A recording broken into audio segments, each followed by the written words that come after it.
Olá pessoal, essa daqui é uma videoaula a respeito da Revolução Francesa. A Revolução Francesa, ela é uma das mais importantes revoluções que a gente tem na história. Em primeiro lugar, porque ela faz parte das chamadas revoluções burguesas, que são aquelas que fizeram com que a burguesia deixasse de ser uma classe social marginalizada e se tornasse a classe social mais importante, né, dentro do ambiente sociopolítico e econômico. E as três revoluções que fazem parte dessas revoluções burguesas são a independência dos Estados Unidos, a Revolução Industrial e também a Revolução Francesa. Além disso, a Revolução Francesa é considerada o marco inicial da Idade Contemporânea, da história contemporânea, que é o período no qual nós estamos agora. Ou seja, a forma como nós vivemos hoje, né, a nossa organização dentro da civilização ocidental que nós estamos, ela começa principalmente com a Revolução Francesa. Por isso que ela é considerada esse marco histórico, essa baliza histórica, aquilo que dá início à idade contemporânea, à história contemporânea. Por isso que essa revolução ela é tão importante. E nessa aula de hoje a gente vai estudar um pouco mais sobre essa Revolução Francesa. Então vamos lá, vamos começar. Então, toda revolução, ela precisa de um contexto. A revolução ela não acontece do nada. Ela não acontece porque as pessoas acordaram de cara com alguma coisa ou acordaram de mau humor e resolveram fazer uma grande revolução. Não. A revolução ela precisa ter um contexto. Ela precisa ter uma situação política, econômica, social que se torna insustentável. E ela se torna insustentável a tal ponto que não existe outra alternativa a não ser fazer uma revolução, fazer grandes mudanças. E o contexto que nós temos na França durante esse período é conhecido como o Antigo Regime, o Ancien Régime. O que é esse Antigo Regime? O Antigo Regime é a forma como as principais monarquias europeias estavam organizadas naquele tempo. E esse Antigo Regime ele tem três características. Primeira característica é uma monarquia absoluta. O que significa monarquia absoluta, ou também conhecido como o absolutismo? Significa que o rei governa com poderes totais, não existe um limite para o exercício do poder do rei, não existe, por exemplo, um parlamento que freia as decisões do rei, não existe uma constituição que limita os poderes do rei. O rei ele governa com poderes totais no ambiente político, econômico e social. Além disso, o rei ele governa principalmente por direito divino, o que significa que ele é rei porque Deus quis que ele fosse rei. E se ele governa dessa forma, você não pode ir contra o rei, porque ir contra o rei é você ir contra a própria vontade de Deus. Então, no regime absolutista, no regime de governo de monarquia absoluta, o rei governa com poderes totais, por direito divino, sem você poder ter oposição legítima contra ele. Uma outra característica do antigo regime é que a igreja é uma instituição muito poderosa. Especialmente na França, durante esse período, a igreja católica chegou a ser dona de 1/3 de todas as terras francesas. Além disso, a igreja ela é politicamente muito influente, economicamente extremamente poderosa e ela é a instituição cultural ou a instituição filosófica, a instituição de conhecimento mais importante da sociedade. É ela que diz aquilo que está certo e o que está errado dentro da sociedade.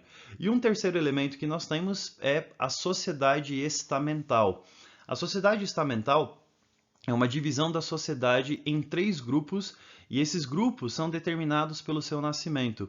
Os três estamentos, os três grupos que fazem parte da sociedade estamental são o clero, que é o primeiro estado, os nobres, que são o segundo estado, e para você ser nobre, você tem que nascer nobre, e o terceiro estado, que é todo o resto. Nesse terceiro estado estão aqueles que não nasceram nobres e que não fazem parte do clero, os camponeses, um proletariado que estava surgindo durante esse período, os burgueses, os comerciantes, os artesãos, os ourives, todas essas pessoas que faziam algum tipo de trabalho, elas faziam parte desse terceiro estado.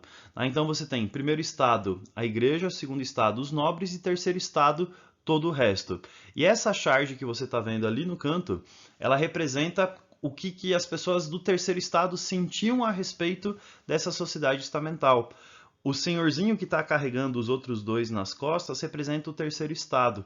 E os outros dois que estão lá em cima, né, com a espada você consegue ver o símbolo da nobreza, e o outro que tem o crucifixo é o símbolo do clero, né? Os outros dois estão sendo sustentados pelo terceiro estado, né? Ou seja, o terceiro estado tinha que trabalhar e trabalhar muito para que ele pudesse sustentar uma vida de privilégios e de ócio daqueles que estavam em cima.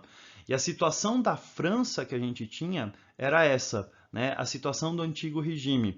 Um rei com poderes absolutos, uma igreja extremamente rica, influente e poderosa, e uma sociedade dividida em 3 grupos. O problema é que a sociedade francesa, durante o século XVIII, ela estava em crise. Um dos motivos dessa crise econômica é um tratado que foi firmado entre a França e a Inglaterra, chamado de Tratado de Éden. Esse Tratado de Éden, né, ele estabelecia algumas normas de comércio entre a Inglaterra e a França. O problema é que a Inglaterra estava passando pela Revolução Industrial e a economia dela era muito mais poderosa, muito mais forte do que a economia francesa. E esse tratado beneficiou os ingleses, mas ele foi acabando com a economia, foi acabando com as manufaturas, especialmente com as manufaturas de tecido que existiam dentro da França. Então, esse tratado ele fez com que a situação da França se tornasse pior. Além disso, os franceses ajudaram na independência dos Estados Unidos, né? Franceses e ingleses não se gostam, isso não é novidade. E quando a França viu que os Estados Unidos estavam tentando se tornar independentes da Inglaterra, a França resolveu ajudar. Emprestou dinheiro para eles, dinheiro que eles na verdade não tinham, mandou soldados, mandou navios nesse auxílio à independência dos Estados Unidos. Os Estados Unidos se tornou independente, ok, mas isso custou caro para os franceses. E os franceses, que já estavam em crise econômica, tiveram essa sua situação agravada por causa dessa ajuda aos Estados Unidos em seu processo de independência. E a outra coisa que a gente tem é uma mudança climática que aconteceu na França. 2 anos de seca que corroeram a fartura, ou corroeram os estoques de alimento que os franceses tinham. Dentro dessa charge que você tem aqui do lado, você consegue ver lá embaixo alguns animais. Você tem os coelhos roendo repolhos, você tem os passarinhos comendo as sementes. Isso daqui é uma representação de que faltava comida, faltava alimento para os camponeses. E um dos motivos pelos quais faltava alimento era por causa dessa seca que aconteceu. Então a situação francesa estava uma situação complicada. Eles estavam vivendo no antigo regime, eles estavam em crise econômica, eles ajudaram os Estados Unidos, que piorou a crise econômica deles, e eles estavam com uma seca muito forte. Toda essa situação estava se agravando em alguns anos. Eles trocaram de ministro das Finanças por várias vezes. E como a situação se tornou tão complicada, o rei francês resolveu convocar o que é chamado de Assembleia dos Estados Gerais. A Assembleia dos Estados Gerais é uma reunião entre os representantes dos 3 estados que formam a sociedade estamental, e essa Assembleia ela tem caráter consultivo, ou seja, ela se reúne, eles debatem os assuntos que vão ser colocados lá, a crise francesa, e eles apresentam algumas soluções para o rei, que toma a sua decisão. Ou seja, a Assembleia dos Estados Gerais não toma decisão, mas ela influencia na decisão do rei. E essa Assembleia não tinha sido convocada desde 1614, ou seja, mais de um século e meio sem você ter uma convocação dos Estados Gerais. Mas a situação francesa estava tão complicada que o rei francês resolveu convocar essa Assembleia dos Estados Gerais. E nessa Assembleia dos Estados Gerais, o que você tinha era o seguinte: você tinha representantes dos 3 estados. O primeiro estado, o clero, mandou uma série de representantes. Foram quase 300 representantes. É isso que aparece nesse gráfico aqui em azul. Dos 1145, 291 mais ou menos eram representantes desse primeiro estado. O segundo estado, os nobres, eles mandaram 240, 250 representantes mais ou menos. E o terceiro estado, que é o povo, que é todo o resto, ele mandou quase 500 representantes. Então você tinha essa composição dentro da Assembleia dos Estados Gerais. Só que a gente tinha um problema, que era no problema no sistema de votação. O sistema de votação era um sistema de votação por estado, ou seja, se uma resolução fosse apresentada, cada estado iria se reunir, cada estado iria fazer as suas discussões e cada estado teria direito a um único voto. Ou seja, você tem um voto para o clero, um para os nobres e um voto para o povo. Nessa composição aqui, o povo sempre ia sair perdendo. Por quê? O primeiro e o segundo estado, embora eles representassem 3% só da população, eles tinham direito a 2 votos. E o terceiro estado, que representava 97% da população, ele tinha direito a um voto só. E ele sempre ia sair perdendo. Então, essa composição e esse sistema de votação não agradava o terceiro estado, porque o terceiro estado não tinha poder de decisão, eles não tinham voz. Então, eles começaram a articular com representantes do clero que eram a favor do povo e começaram a articular dentro dessa Assembleia dos Estados Gerais, mas eles estavam insatisfeitos, as insatisfações foram se avolumando, os trabalhos estavam acontecendo, não se definia sistema de votação, o terceiro estado estava insatisfeito até que o terceiro estado resolveu tomar uma decisão drástica. E a decisão drástica que eles tomaram foi se declarar Assembleia Nacional. Ou seja, o terceiro estado declarou que eles eram uma assembleia que representava a França, eles iriam fazer uma constituição para a França e que o rei francês deveria obedecer essa constituição que seria feita pelo terceiro estado. Só que o rei francês não aceitou isso e ele tentou impedir a reunião do terceiro estado no Palácio de Versalhes, onde é que estava acontecendo essa Assembleia dos Estados Gerais. Então ele mandou com que o exército não deixasse o terceiro estado se reunir, ele impediu, né, a marcha do terceiro estado para que eles se reunissem nesse processo todo. Então o terceiro estado resolveu se reunir numa sala de jogos, num salão de jogos que ele era mais simples, ele era mais pobre do que os salões nos quais eles estavam se reunindo, mas ali o terceiro estado, ou seja, o povo francês, se declarou Assembleia Nacional Constituinte, ou seja, eles iam fazer uma lei, eles iam fazer uma constituição para a França e o rei francês seria obrigado a obedecer essa constituição.